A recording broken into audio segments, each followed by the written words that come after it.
Alhamdulillah, Alhamdulillahi Rabbil Alamin. Allahumma salli ala Sayyidina Muhammad wa ala ali Sayyidina Muhammad. Kita dalam segala urusan dunia mengambil keputusan kita harus bermusyawarah. Tapi kalau dalam hal ibadah tidak semestinya bermusyawarah. Artinya kalau kita mau laksanakan kewajiban kita, masa kita bermusyawarah dulu? Allah subhanahu wa ta'ala memanggilkan kita untuk menunaikan salat kita 5 waktu, tidak perlu dimusyawarahkan. Kalau kita sudah mendengar hayya ala salah, hayya ala falah, segera tunaikan kewajiban kita. Kalau kita perhatikan dalam Al-Quran, banyak ayat-ayat yang Allah subhanahu wa ta'ala ikatkan salat dengan zakat, atau bahasa lain salat dengan infak, sebagaimana firman Allah subhanahu wa ta'ala di suratul Baqarah, dan saya yakin semuanya hafal.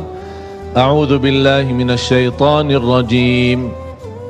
Bismillahirrahmanirrahim. Alif lam mim. Dzalikal kitabu la raiba fihi hudan lil muttaqin. Alkitab ini petunjuk bagi siapa? Bagi muttaqin. Dan Allah menjelaskan sifat-sifat mereka. Kalau kita ingin meniru mereka, ingin bergabung bersama mereka, ingin menjadi seperti mereka, ikutilah penjelasan Al-Quran. Siapa si al-muttaqin ini?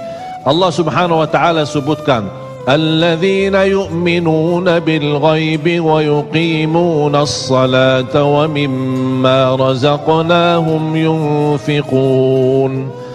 Mereka adalah yang beriman tentang gaib. Apa yang gaib? Allah, malaikat, jannah, surga, neraka, segala sesuatu yang gaib mereka percaya, walaupun mereka tidak melihat dengan mata sendiri. Dan sifat mereka alladzina yuqimuna as-salah. Beda artinya yuqimuna as-salah sama yusallun. Ada orang hanya kerjakan salat, tapi ada orang mendirikan salat. Ada 2 orang salat di saf pertama, sama-sama ruku', sama-sama sujud, sama-sama membaca Al-Quran, tetapi satu diterima oleh Allah, satu tidak diterima oleh Allah. Apa persoalannya? Karena satu menghadap Allah dengan hatinya, dan satu hanya menghadap Allah dengan fisik badannya. Makanya kita melihat orang yang salat dengan hatinya, nikmat salatnya, bisa tenang bacaannya, tenang rukuknya, tenang sujudnya. Beda sama orang yang buru-buru melaksanakan salat. Saya pernah masuk satu masjid, habis saya tahiyatul masjid duduk. Saya melihat seorang baru masuk dan juga tahiyatul masjid. Saya melihat gerakan salatnya, subhanallah, bukan subhanallah, na'udzubillah, luar biasa cepat.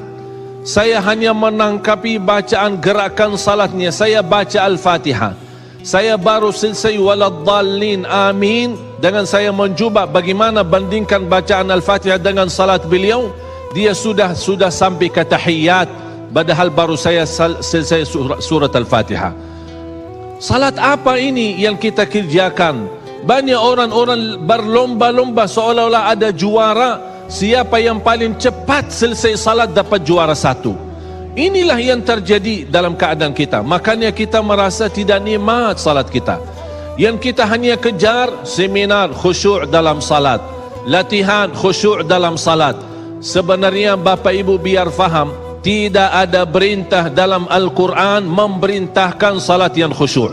Tidak ada perintah dari Rasul salat yang khusyuk. Salat khusyuk itu apa? Salat yang khusyuk hasil dari salat yang tenang. Allah perintahkan ketenangan dalam salat. Ar-Rasul SAW memerintahkan ketenangan dalam salat. Kalau sifat khusyuk adalah sifat orang mukmin yang melaksanakan salat tumaknina. Qad aflahal mu'minun alladzina hum fi salatihim khashi'un. Ketika ada seorang datang ke masjid di zaman Rasulullah sallallahu alaihi wasallam, masuk masjid tahiyatul masjid, selesai salat dia datang kepada Rasul mau salaman, Rasul tidak menjawab. Bahkan Rasul berkata, salli fa innaka lam tusalli, salatlah karena kamu belum salat. Dia pergi ke depan, salat lagi, selesai balik lagi bertemu Rasul.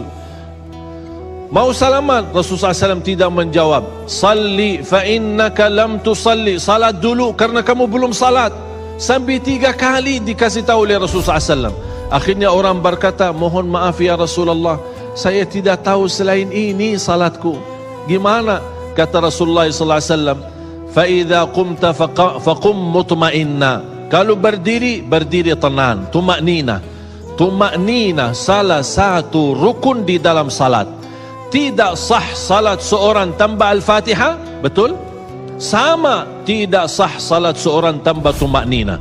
Baca tenang, rukuk yang tenang, sujud yang tenang, wallahi akan terasa nikmat. Dari hasil ketenangan dan upaya dan ikhtiar kita akan muncullah rasa khusyuk. Karena khusyuk bukan sesuatu yang datang dari luar, tapi khusyuk sudah ada di dalam hati.